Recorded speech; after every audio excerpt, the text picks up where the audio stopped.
Assalamualaikum warahmatullahi wabarakatuh. Waalaikumsalam warahmatullahi wabarakatuh. Anak-anak, sebelum pelajaran kita mulai, terlebih dahulu kita berdoa menurut agama dan keyakinan kita masing-masing. Mas, pimpin untuk berdoa. Persiapan berdoa mulai. Berdoa selesai. Ini saya presensi dulu. Mungkin hari ini ada yang tidak masuk? Masuk semua ya. Ya anak, untuk pembelajaran kali ini kita menyambung pada pertemuan kemarin, di mana pada pertemuan kemarin kita membahas tentang larutan. Mungkin kamu masih ingat ada istilah larutan homogen dan larutan heterogen. Misalnya air dicampur dengan gula. Kemudian ada juga misalnya air dicampur dengan kopi. Itu termasuk ke jenis larutan. Tetapi sekarang kita membahas tentang asam dan apa? Asam dan basa. Mungkin kamu semua sudah paham apa itu asam. Jadi mungkin tahu asam itu apa? Jadi misalnya buah-buahan. Kalau buah-buahan itu kalau masih kecil itu rasanya apa?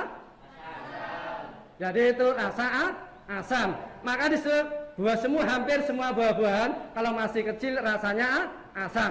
Itu merupakan sudah istilahnya dari Sang Maha Pencipta, sehingga buah itu masih kecil nanti rasa asam. Maka buah itu lama-kelamaan akan mengalami misalnya pemasakan, akhirnya lama kalau sudah tua akan menjadi rasa manis. Jadi itu, kemudian untuk pada materi ini, tujuan pembelajaran kita yang kita capai adalah nanti kita mengidentifikasi tentang adanya asam dan basa yang ada dalam kehidupan kita sehari-hari. Karena apa? Asam dan basa ini dalam kehidupan sehari-hari tidak terlepas dari kita. Hampir setiap hari kita itu bersentuhan dengan asam dan basa. Contohnya apa? Kalau asam dalam kehidupan sehari-hari, kita makan apa? Buah? Ya, buah jeruk. Mungkin betul. Buah jeruk itu namanya asam sitrat. Itu asam sitrat. Kalau buah anggur namanya asam tatrat. Kemudian yang dibuat untuk campuran masakan, mungkin apa nama asam? Ya, asam cuka atau asam asetat, itu termasuk jenis asam. Kemudian kalau basa ada juga dalam kehidupan sehari-hari. Apa basa itu? Mungkin yang pernah setiap hari kamu pergunakan untuk pembersihan apa? Deterjen, Pak. Ya, betul, deterjen, sabun, sampo, pasta gigi itu termasuk dalam kelompok basa. Jadi setiap hari asam dan basa itu selalu bersentuhan dengan kehidupan kita sehari-hari.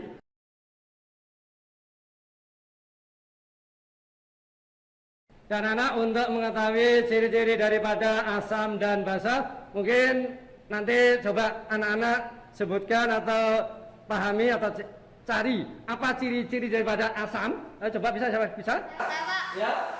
Asam rasanya asam dan senyawa yang bersifat korosif. Ya, mungkin tahu apa korosif itu? Sesuatu yang menyebabkan besi berkarat. Ya, betul, itu bukan contoh daripada sifat korosif. Itu yang disebabkan yang adanya asam.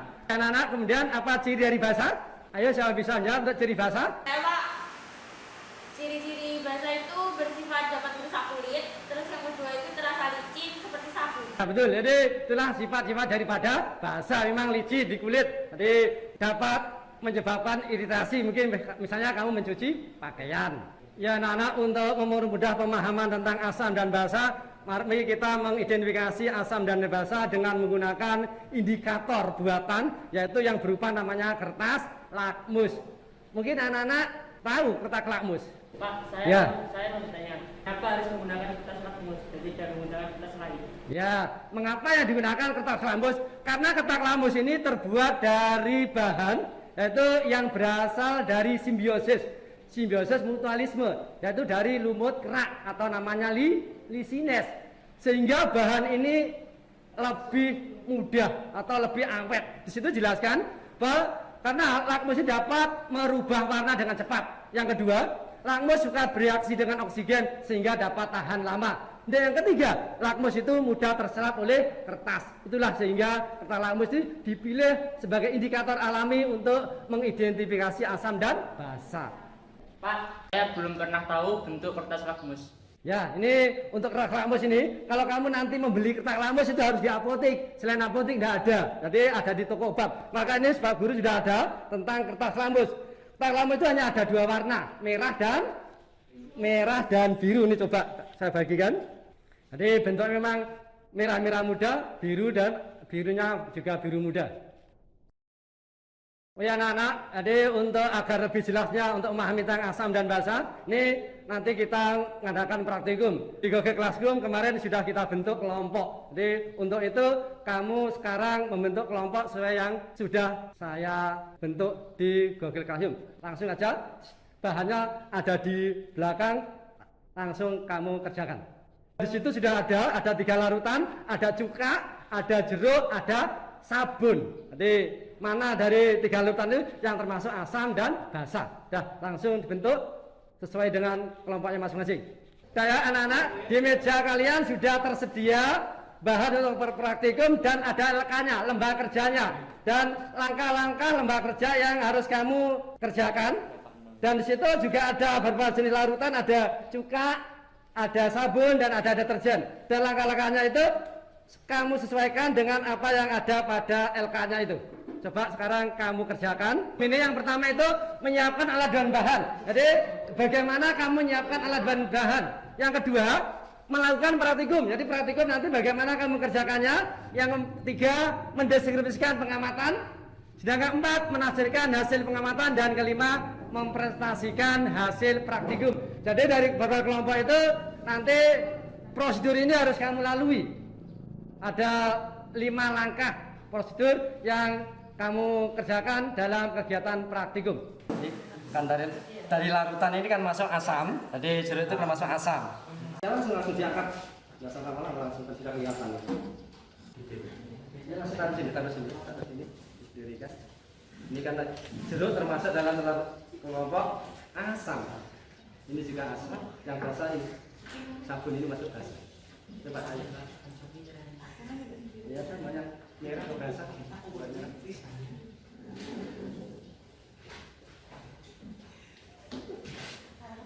Ya, substansi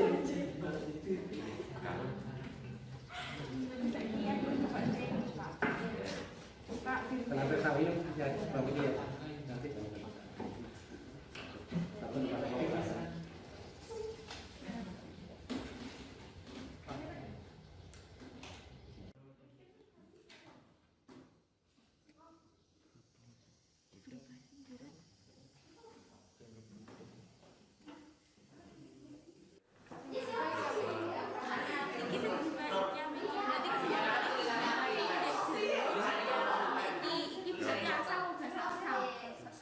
anak-anak, karena kamu praktikum sudah selesai dan sekarang mempresentasikan hasil kerja praktikum kalian. Ayo dari kelompok 1. Saya Charissa Kapusita di sini untuk mewakili kelompok 1 mengenai presentasi untuk praktikum yang baru saja dilakukan. Dari praktikum yang telah kelompok kami coba dapat disimpulkan yaitu jika lakmus merah dicelupkan ke dalam air jeruk maka kertas tersebut tidak berubah warna. Namun jika lakmus biru yang dicelupkan ke dalam air jeruk itu berubah menjadi merah.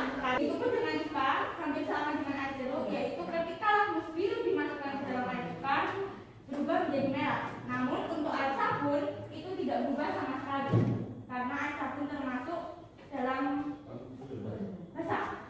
Sekian.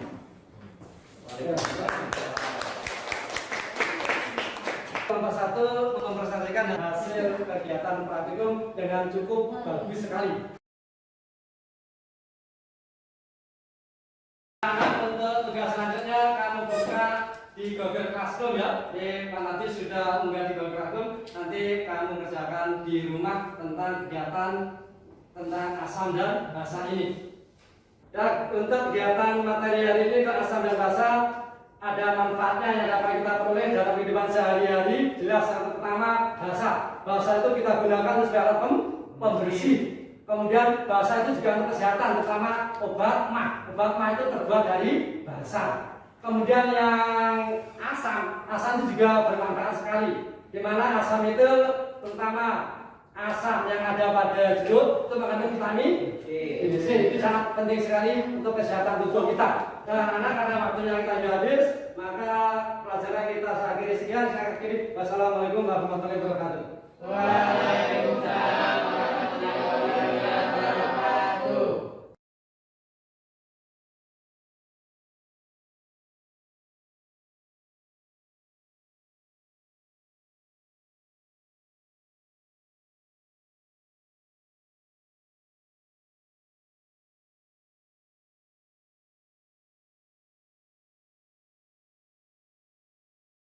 Thank you.